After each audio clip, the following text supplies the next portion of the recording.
Hermanos, amigos, que el Señor les bendiga a cada uno de ustedes, los que se encuentran aquí, los que se encuentran desde sus casas.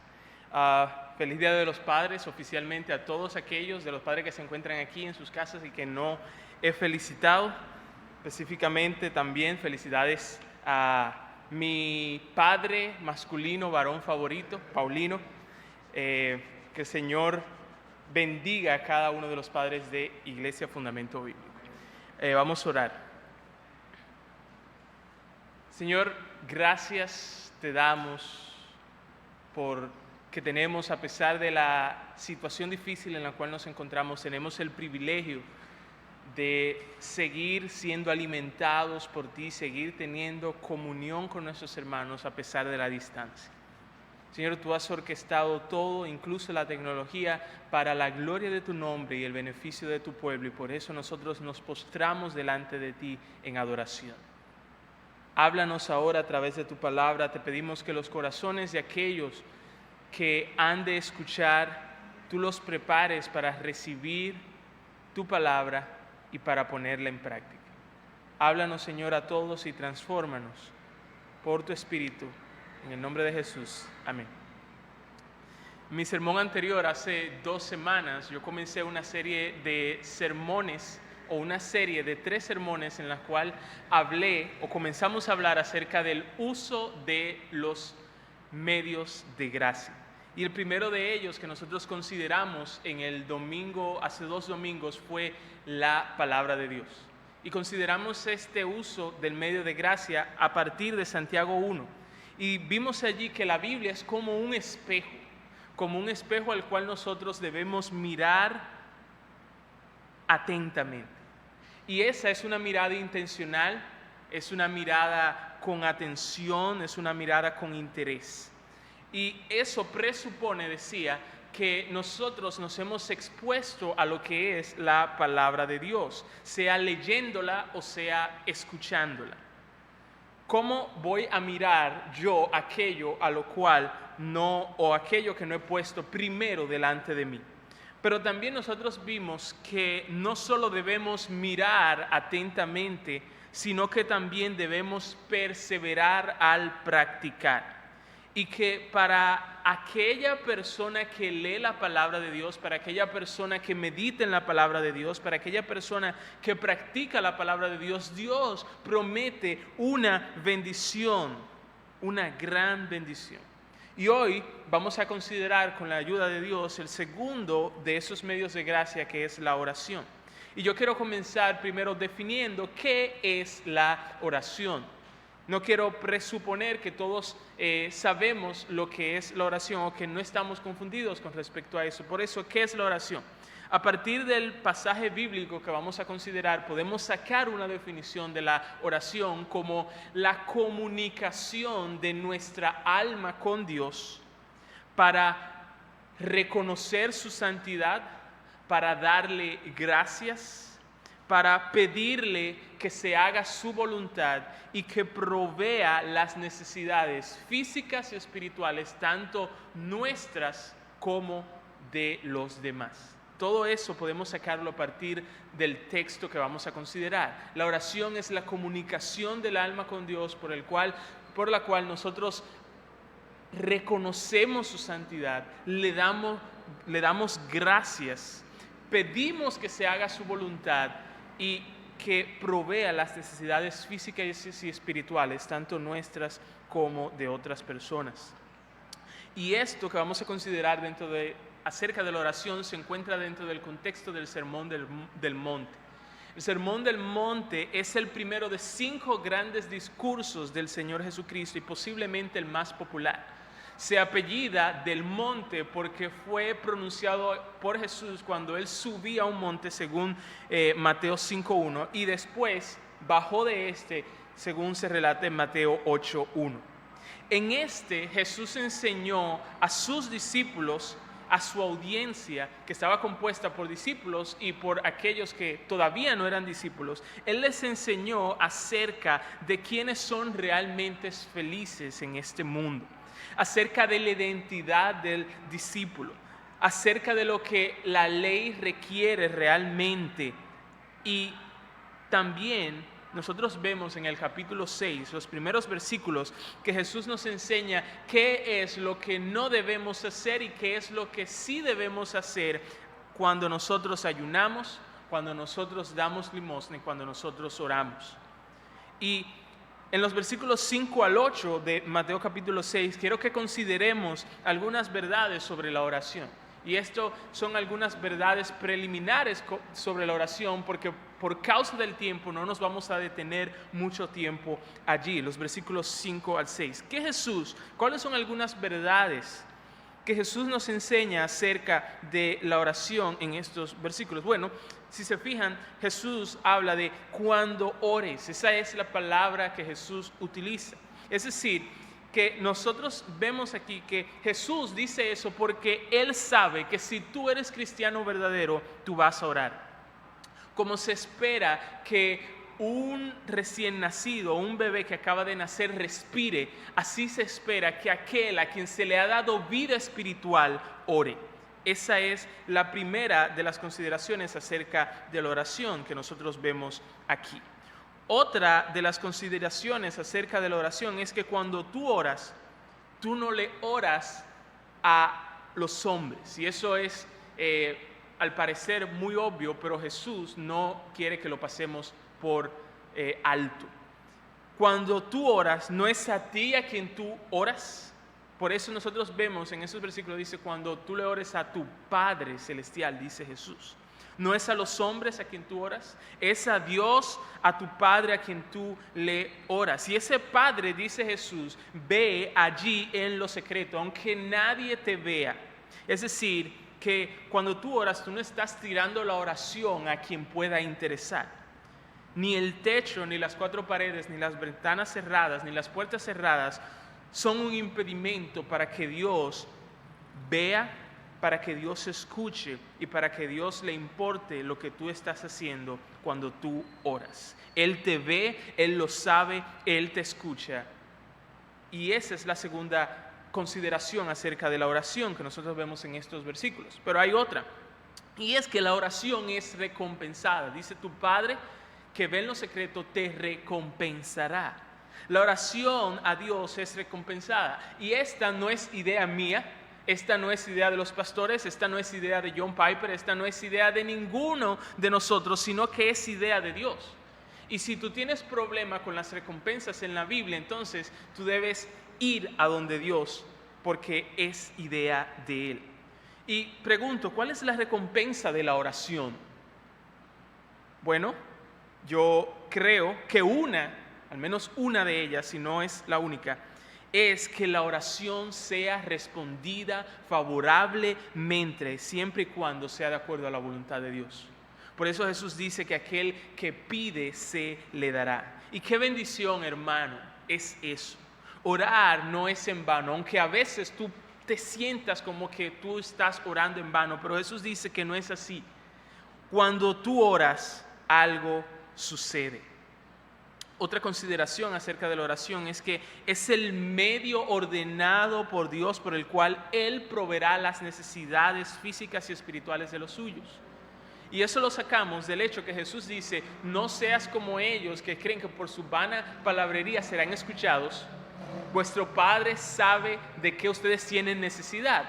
Y la conclusión de Jesús es, no oren entonces, porque vuestro Padre sabe que ustedes tienen necesidad. No, eso no es lo que dice Jesús. Lo que Jesús dice es, vuestro Padre sabe que ustedes tienen necesidad de eso, oren de esta manera. ¿Y por qué Jesús hace eso? Porque Jesús sabe y Jesús nos quiere enseñar que la oración es el medio por el cual Dios proveerá nuestras necesidades físicas y espirituales.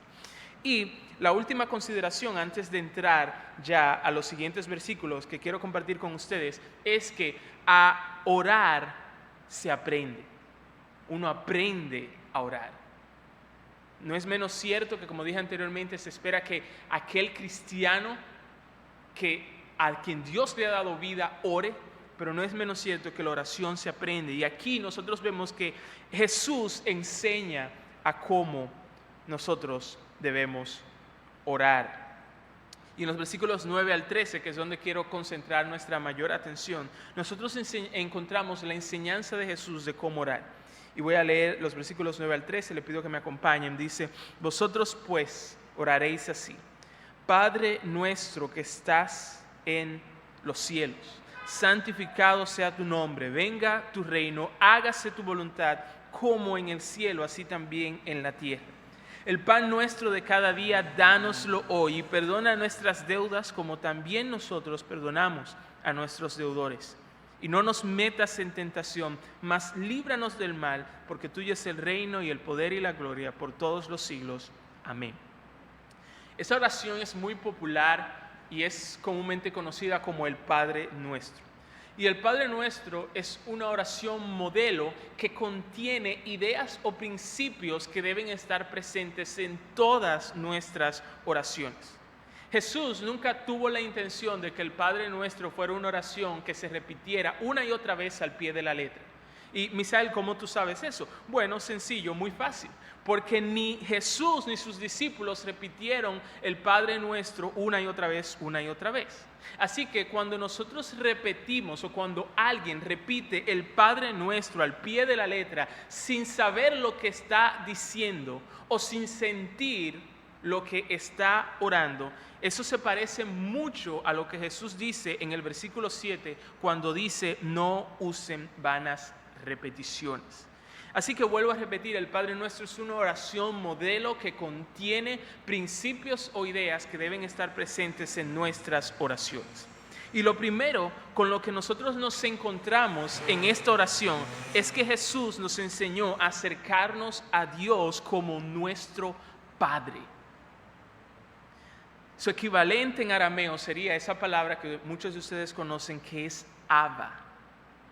Jesús pudo habernos enseñado a acercarnos a Dios como soberano, porque ustedes saben que Dios es nuestro soberano. Él pudo enseñarnos a acercarnos a Dios como Señor o como Dios, porque saben que Él es Señor y Él es Dios, pero saben que Él escogió enseñarnos a acercarnos a Dios como Padre. Él pudo habernos enseñado a acercarnos a Dios con cualquier otro de sus atributos y sería correcto porque Dios es todo eso. Pero Él escogió específicamente que nosotros nos acerquemos a Dios como Padre. La Biblia nos dice que como Padre, cuando Dios mira, sin meterme en el sermón del pastor Huáscar esta noche, cuando Dios mira la debilidad de sus hijos, Él se conmueve o sus entrañas se mueven. Eso es lo que hace Dios como Padre cuando te mira a ti. Como Padre, Dios ama a sus hijos y porque Él ama a sus hijos, Él se sonríe cuando los ve. Él se deleita en ellos. Y porque Él los ama, Él es bueno en todos sus tratos con ellos y Él usará todos los atributos que Él tiene a favor de sus hijos. Porque Él los ama, Él es paciente, tanto al no disciplinarlos inmediatamente cuando pecan, como también al aceptar, si podríamos llamarlo así, esos gateos nuestros de obediencia. Porque Él los ama, Él los perdona. Y cuando Él los disciplina debido a sus pecados, la Biblia también nos dice que en ese mismo momento Él lo hace porque los ama. Como Padre, Dios se ha comprometido a proveer el alimento, el abrigo y las demás cosas que sus hijos necesiten. Y ese es el Padre que Jesús nos enseñó a llamar nuestro. Él es tuyo si tú eres cristiano. Ese es tu Padre. Él es mío. Sería una mentira que yo les dijera que el presidente de la República es mi Padre sin Él serlo. Yo tendría una enfermedad mental si yo creyera que el presidente de la República es mi Padre sin Él serlo. Sería una locura que tendría que pagar caro el yo entrar al palacio sin que me llamen. Pero aquí Jesús nos está dando la autorización para hacer todo eso que yo acabo de mencionar, pero no con el presidente de la República, sino con Dios. Timothy Keller dijo una frase que me gusta mucho, que dice que la única persona que se atreve a levantar a un rey a las 3 de la mañana por un vaso de agua es su hijo. Y nosotros tenemos esa clase de acceso con Dios. Termina la cita. Y si hay alguien, hermanos, que puede darnos esa autorización, ese alguien es Jesús. Primero, porque Él es desde la eternidad pasada y desde siempre el Hijo unigénito de Dios, único en su clase, Dios mismo en esencia. Y segundo, porque el Hijo de Dios fue quien vino a este mundo a dar el derecho a los hombres de ser hechos hijos de Dios, como dice Juan capítulo 1. Así que al orar, lo primero que Jesús nos enseña es acercarnos a Dios con confianza. Con la confianza que tiene un hijo de acercarse a su padre, que él está 100% seguro que lo ama. Lo segundo que quiero que notemos es que ese Padre que es nuestro, dice Jesús, está en los cielos. Y eso nos recuerda que Dios no está al mismo nivel que nosotros. Dios está por encima de nosotros. Dios no es mi pana, Dios no es el de la barba blanca, ni ninguna otra de esas expresiones que muchos usan, que son más bien un exceso de confianza, o dicho de otra manera, irreverencia. Dios es alto, nosotros somos bajos. Él habita en los cielos, nosotros estamos aquí en la tierra. Él merece ser exaltado y nosotros debemos humillarnos. Cuando Dios habla de su grandeza, Él no está siendo orgulloso porque Él es grande. Y cuando nosotros nos humillamos, nosotros no estamos rebajándonos porque nosotros estamos en la tierra. Él es soberano, como dice el Salmo 115:3, y Él hace todo lo que Él quiere. Y todo el mundo está bajo sus pies. Así que al orar, nosotros debemos acercarnos a Dios con reverencia. Porque aunque ciertamente Él es nuestro Padre, no es menos cierto que Él no es un juego. Y esta tensión, hermanos, que es una tensión saludable de confianza por un lado y reverencia por el otro lado, debe ser mantenida en todas nuestras oraciones. Tanto cuando nosotros decimos venga tu reino, como cuando nosotros pedimos el pan nuestro de cada día, dánoslo hoy. Esta reverencia de la cual acabamos de hablar guardará nuestras oraciones de que se conviertan en oraciones profanas. Pero esta confianza de la cual también hablamos guardará nuestras oraciones de ser limitadas por un temor servil y paralizante. Por eso debemos mantener en nuestras oraciones tanto esa confianza como esa reverencia para con Dios.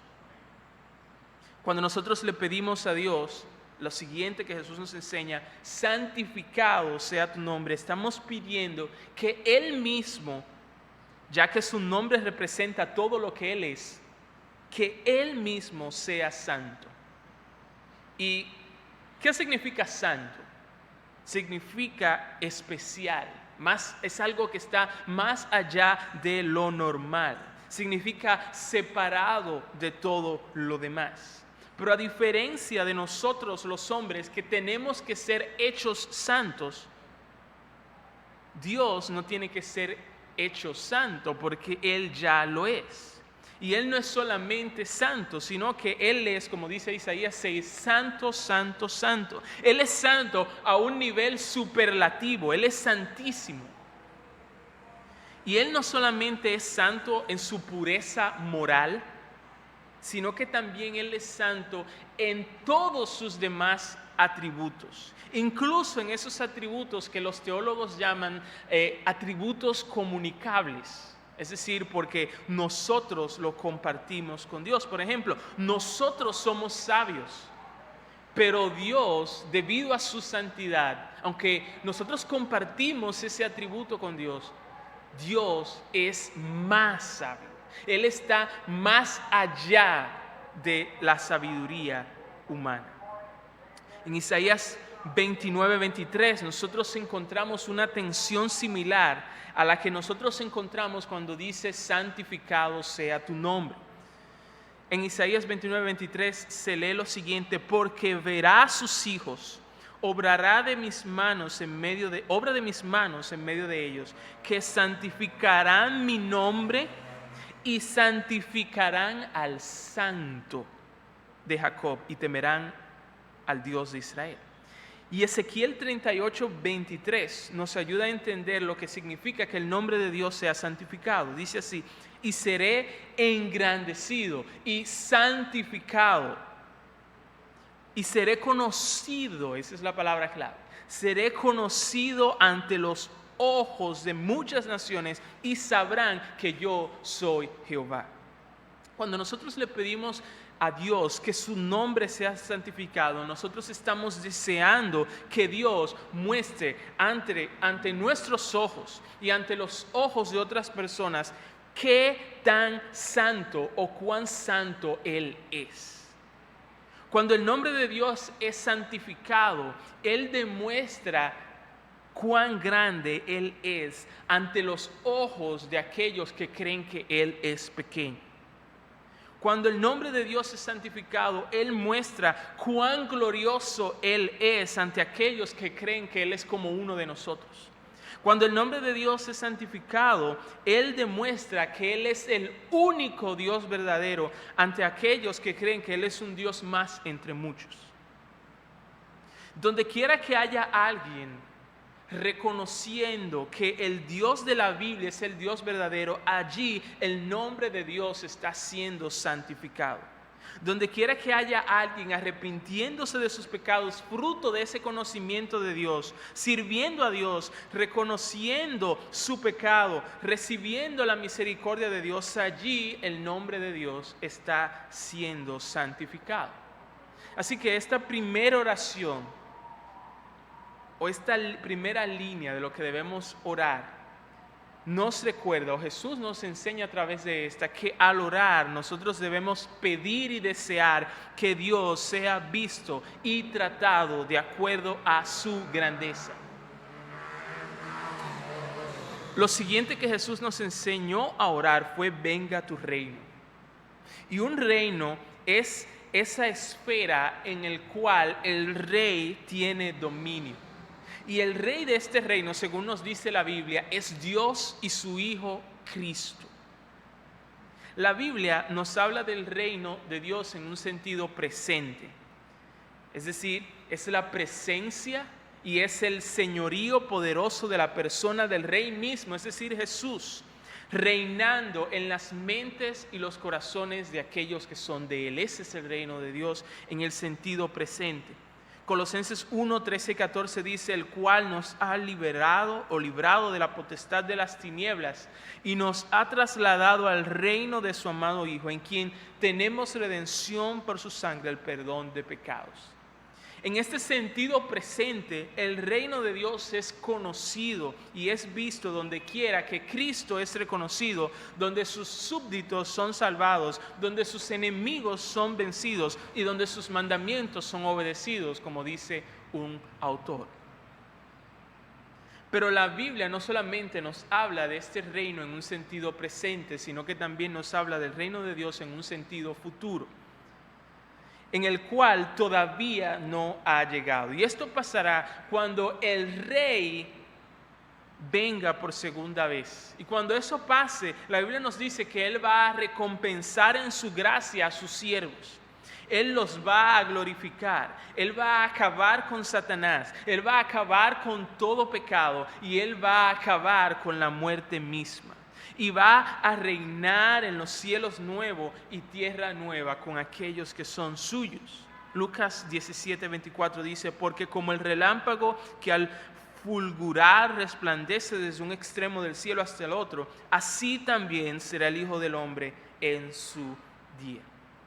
Así que cuando Jesús nos dice que oremos, venga tu reino, Él quiere que nosotros pidamos y deseamos que Dios reine en los corazones de aquellos que todavía no son suyos. Pero no solamente eso, sino que también ese reino que ya ha sido inaugurado pueda llegar a ser completado. Y hay algunas oraciones particulares que nosotros podemos orar y que se desprenden de venga tu reino y que nosotros encontramos en la Biblia. Por ejemplo, podemos orar que Dios envíe obreros a su mies, personas que enseñen la palabra, personas que prediquen el evangelio y suplan las necesidades físicas de otros.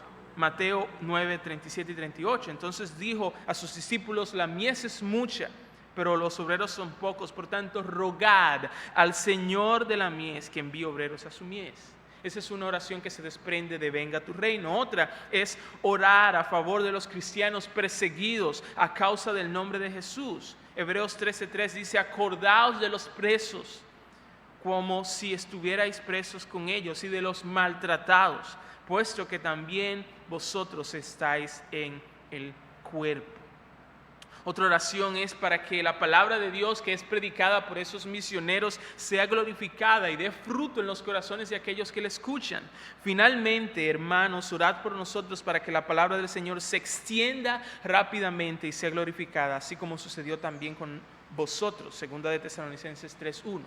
Todas esas son oraciones particulares que nosotros podemos orar, y vamos a estar, al orar esa oración, vamos a estar en el mismo espíritu de venga tu reino. Y la Biblia Reina Valera en 1960 termina la oración del Padre Nuestro diciendo: porque tuyo es el reino y el poder y la gloria por todos los siglos. Amén.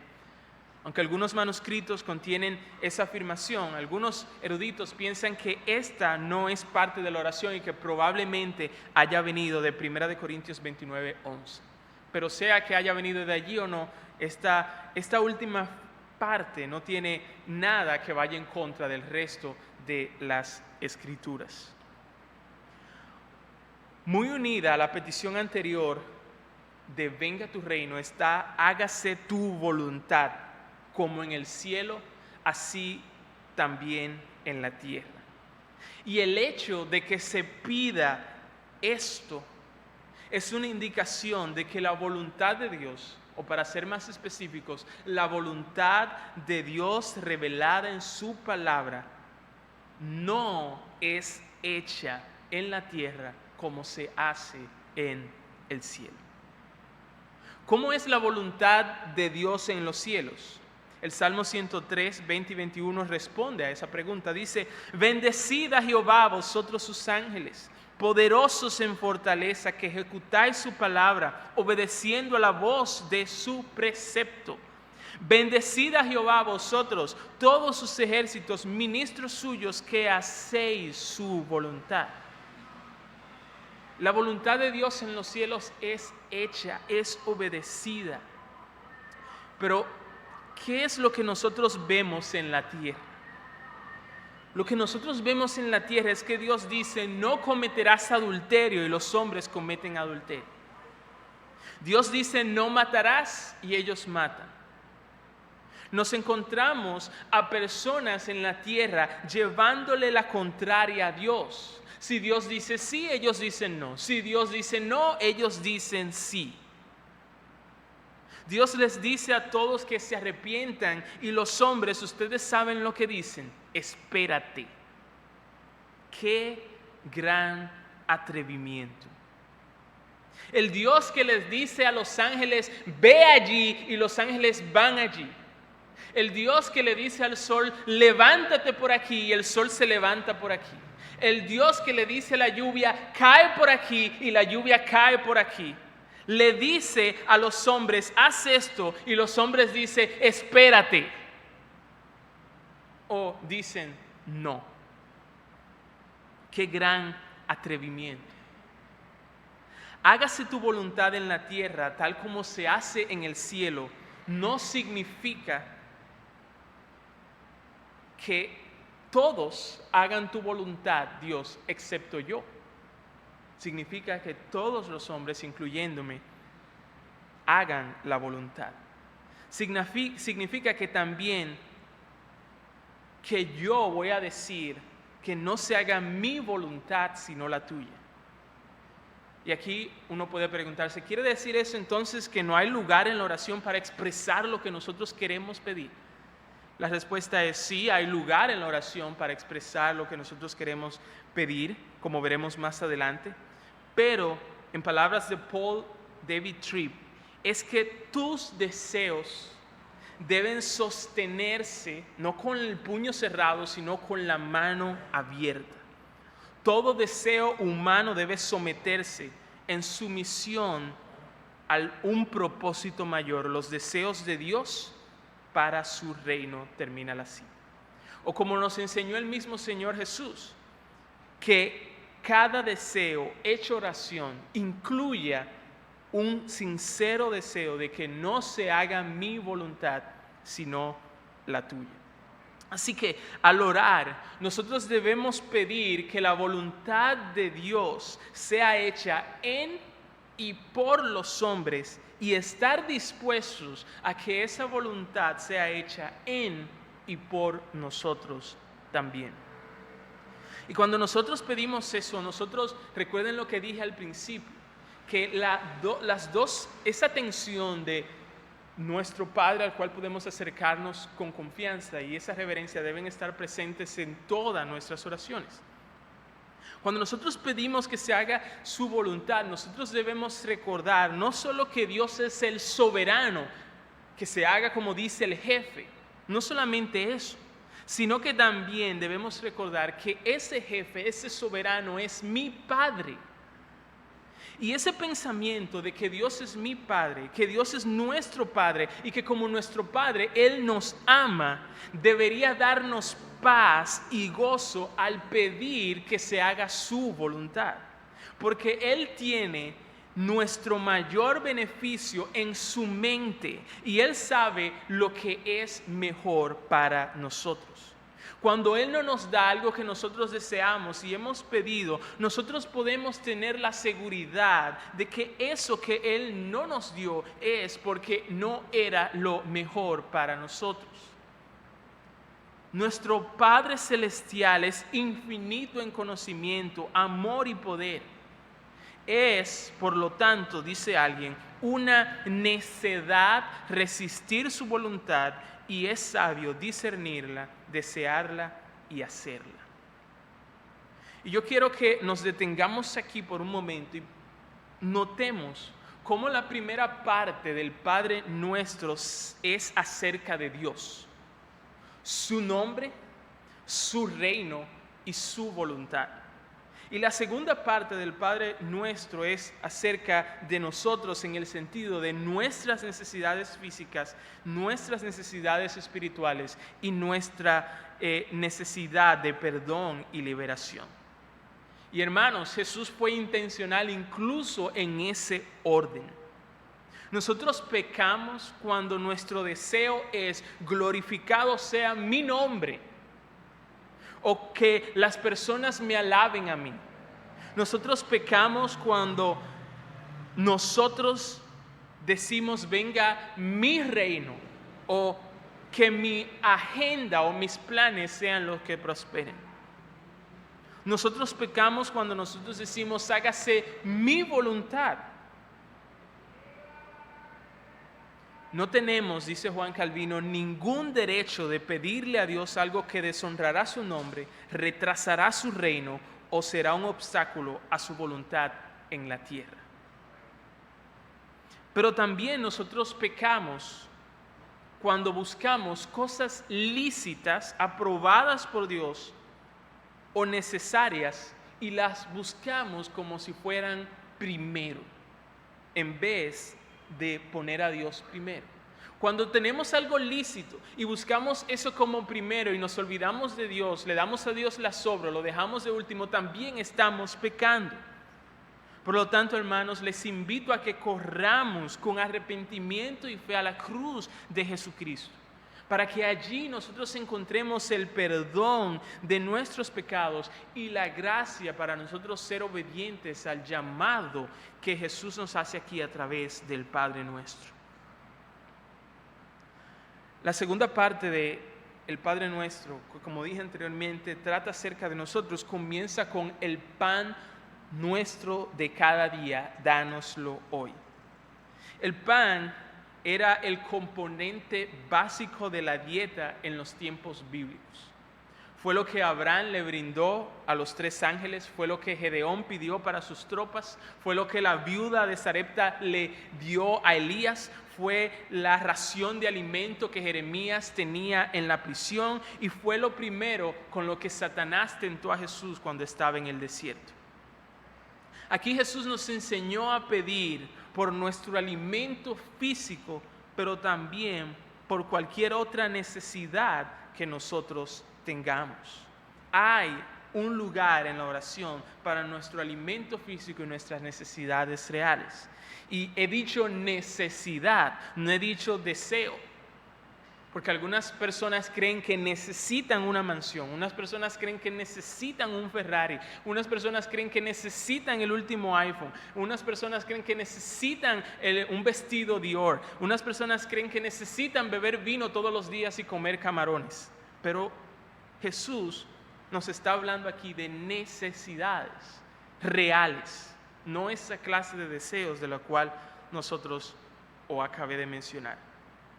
Pero eso no es todo. Nótense que Jesús dice que ese pan que nosotros necesitamos cada día, Jesús dice que debemos pedirlo, dánoslo hoy. No se pide por el pan de mañana, no se pide por el pan de la semana, no se pide por el pan del mes. ¿Por qué?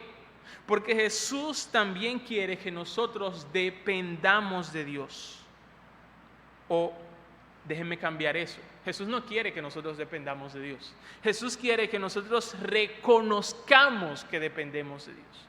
Porque el problema no es si tú dependes o Dios de no o no. El problema es que algunos lo reconocen y otros no lo reconocen. Y Jesús nos está diciendo aquí, reconozcan que ustedes dependen diariamente de Dios.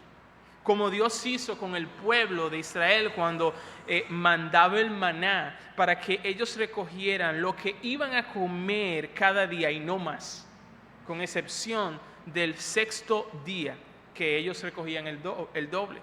O como lo que pidió Agur allá en Proverbios capítulo 30, ser alimentado del pan necesario. Él dijo, no quiero tener menos de lo necesario, no sea que yo robe y así blasfeme tu nombre, pero tampoco quiero tener más de lo necesario, no sea que me olvide de Dios. Escuchen, dice él, no sea que me olvide de Dios. Y hablando de eso, de olvidarse de Dios en la abundancia, escuchemos lo que un hombre de Dios tiene que decir acerca de esto. Él dice así, si Dios nos diera todos sus gloriosos dones de gracia de una sola vez, correríamos el peligro de disfrutar del don y de olvidarnos por completo de Dios.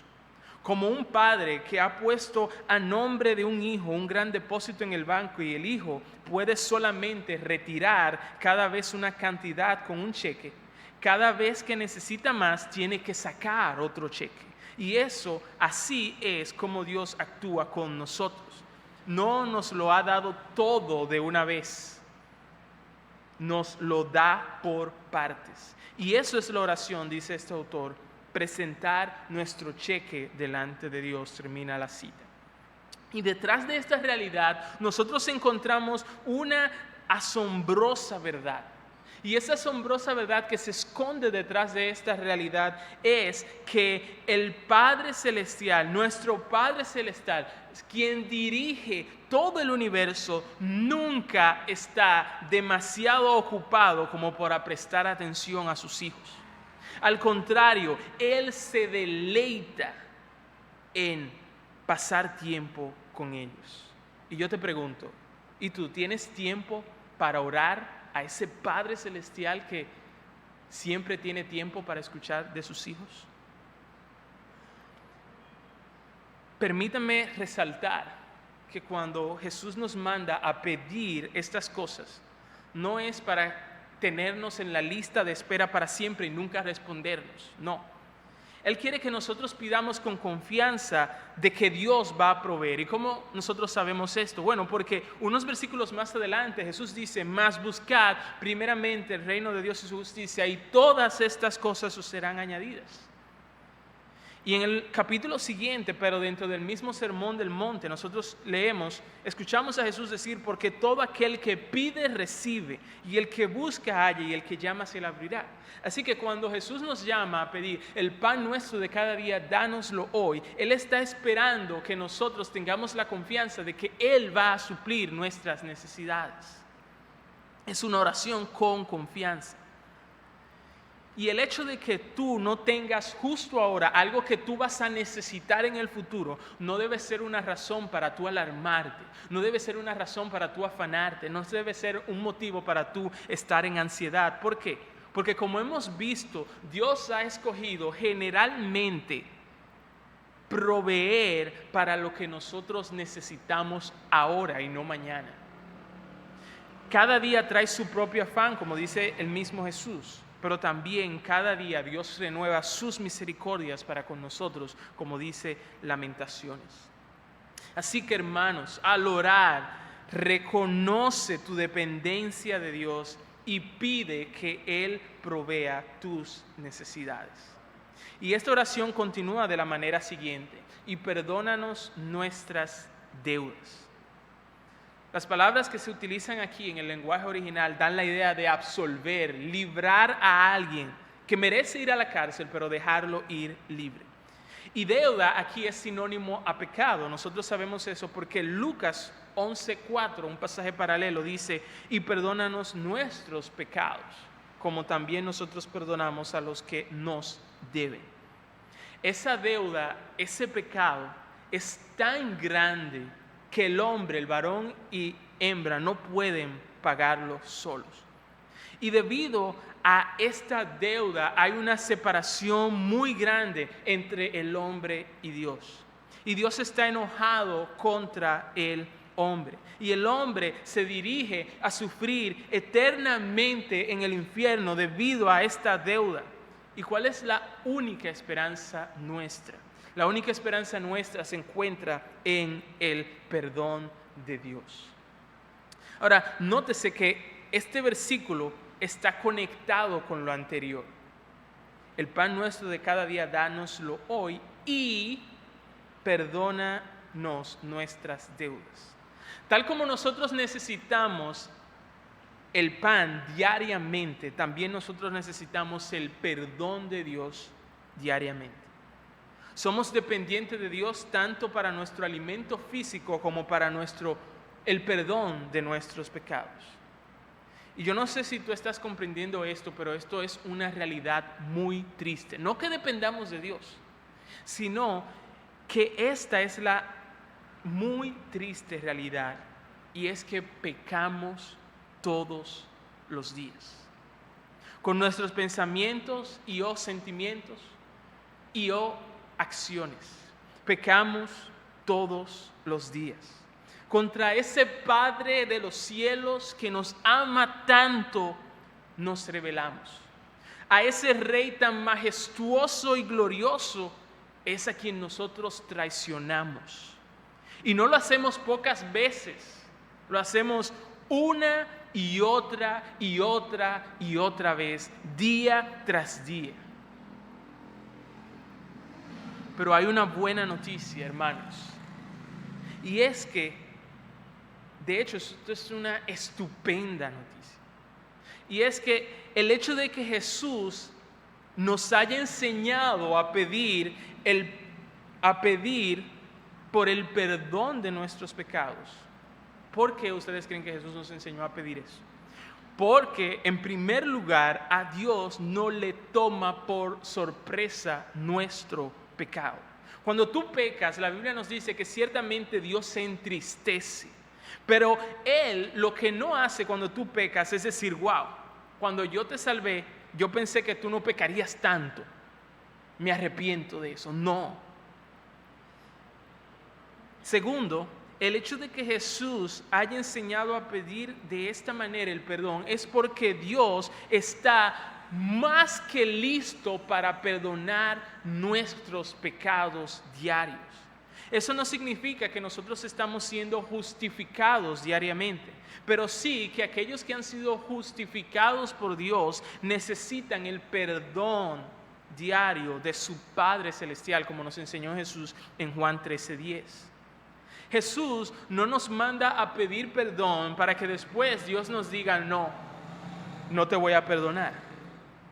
¿Y cómo nosotros podemos estar seguros de eso? Bueno, porque como dice Colosenses 2:14, Jesús vino y murió en la cruz, y en esa misma cruz Dios clavó nuestra deuda pasada, nuestra deuda presente y nuestra deuda futuro, para que Él, Jesús, y no nosotros, la pagara. Así que, hermanos, la buena noticia es que es mucho más grande que la realidad triste de que nosotros pecamos diariamente, es que Dios tiene perdón diario para nuestros pecados diarios. Y nuestros pecados diarios nunca van a agotar las reservas de perdón que Dios tiene para nosotros y que Jesucristo compró en la cruz. Por eso, como dice el himno, mis faltas son muchas, su gracia es mayor, gloria a Dios. Nosotros le pedimos a Dios que nos perdone como nosotros perdonamos a nuestros deudores. Y es importante que nosotros no intercambiemos el cómo por el por qué o por qué. Aquí Jesús nos dice, perdónanos porque nosotros perdonamos. Jesús dice, ¿cómo nosotros perdonamos? No es menos cierto que esto que dice Jesús y nos enseñó a orar, presupone que nosotros perdonamos a los que pecan contra nosotros. Eso es cierto. Si tú eres cristiano verdadero, si Dios te ha perdonado, eso es cierto para ti. Así que lo que Jesús quiere enseñarnos con esto es que el cristiano verdadero va a perdonar. Si Dios, que es perfecto, nosotros debemos pensar, me perdona a mí que peco todos los días contra Él, ¿quién soy yo para no perdonar? ¿Soy yo acaso más perfecto que Dios? Si Dios me perdona, a pesar de cuán terrible es mi pecado, ¿qué ofensa es tan grave como para yo no perdonar? ¿Es acaso esa ofensa más seria que la mía para con Dios? Si Dios ha puesto todos mis pecados tras su espalda, ¿por qué entonces yo tengo que guardar rencor? Así que al orar, confiesa tus pecados y pide a Dios que los perdone. Y la última petición del Padre Nuestro es, y no nos metas en tentación, mas líbranos del mal. Y eso no significa que es Dios quien nos tienta, porque como dice Santiago 1, claramente Dios no es quien nos tienta, sino que nosotros somos tentados por nuestros deseos pecaminosos. Lo que aquí se pide es que Dios no nos deje ser arrastrados o seducidos a pecar. Dios puede dejar, como nosotros vemos en la Biblia, a los pecadores a expensas de su propio corazón pecaminoso y engañoso, como dice Romanos capítulo 1. Pero Dios en su gracia también puede hacer lo opuesto. Él puede guardarnos de pecar como Él lo hizo con Abimelech, allá en Génesis 26, que dice, yo también sé que con integridad de tu corazón has hecho esto, y yo también te detuve de pecar contra mí, y así no te permití que la tocases. Dios también puede proveer lo necesario para que nosotros podamos resistir la tentación, como dice en 1 Corintios 10:13. No os ha sobrevenido ninguna tentación que no sea humana, pero fiel es Dios, que no os dejará ser tentados más de lo que podéis resistir, sino que dará juntamente con la tentación la salida para que podáis soportar. Y otra vez, hermanos, nosotros dependemos diariamente de Dios para esta clase de liberación. Así que al orar, pídele a Dios que te libre de pecar contra Él. Así que, hermanos, hasta ahora nosotros hemos visto que Jesús espera que nosotros oremos y Él al mismo tiempo nos ha dado una guía, un modelo, un patrón de cómo debemos orar. Estas cosas que hemos visto son las ideas o principios que deben estar presentes cuando nosotros oremos. Ahora, Jesús no solamente esperó que nosotros oremos y Él no solamente nos enseñó a orar, sino que Jesús mismo vivió, como nosotros podemos ver en los evangelios, una vida de oración. En Juan 12:28 Jesús oró: Padre, glorifica tu nombre. En Juan 17:4 nosotros escuchamos que Él dice: yo te glorifiqué en la tierra, habiendo terminado la obra que me diste que hiciera. Ninguna de sus acciones, de las acciones de Jesús, fue un obstáculo o un retraso a el reino de Dios. Más bien, todas ellas fueron una muestra o inauguraron ese reino de Dios en la tierra. Mientras en Lucas 20:42, Él miraba de lejos cuán amargo era la copa de la ira de Dios que tendría que beber en lugar de pecadores como tú y como yo, Jesús al mismo tiempo pidió que si fuera posible pasara de Él aquella copa, pero Él también agregó: no sea mi voluntad sino la tuya. Jesús dependió de Dios mismo, como Él lo demostró en su tentación en el desierto. Él dependió de Dios para su pan, pero también Él dio gracias a Dios cada vez que lo recibió. Jesús, a diferencia de nosotros, nunca tuvo que pedir perdón por sus pecados porque Él fue sin pecado. Y a pesar de que Él fue tentado por Satanás, Él nunca sucumbió a la tentación, a diferencia de nosotros. Y a pesar de Jesús ser el único perfecto, aún así Él fue a la cruz como nuestro Salvador. Y Él resucitó y ascendió a los cielos en victoria. Por eso nuestra salvación, hermano y hermana, descansa o está segura en Él. Y Él ascendió, pero al ascender, su espíritu descendió a morar en todos aquellos que Él salvó. Y ese es por ese espíritu, o es ese espíritu el que nos mueve ahora a nosotros, aquellos que somos salvos por la obra sola de Jesucristo. Ese espíritu ahora nos mueve a orar y a decir Abba, y a decir: Padre nuestro que estás en los cielos. Gálatas 4:6 dice: y por cuanto sois hijos, Dios envió a vuestros corazones el espíritu de su Hijo, el cual clama: Abba, Padre. Y si tú eres cristiano y estás allí sentado en tu casa y estás escuchando y piensas que esto es demasiado bueno, prepárate, porque todavía hay algo más. Escucha lo que dijo un teólogo llamado Louis Berkhoff.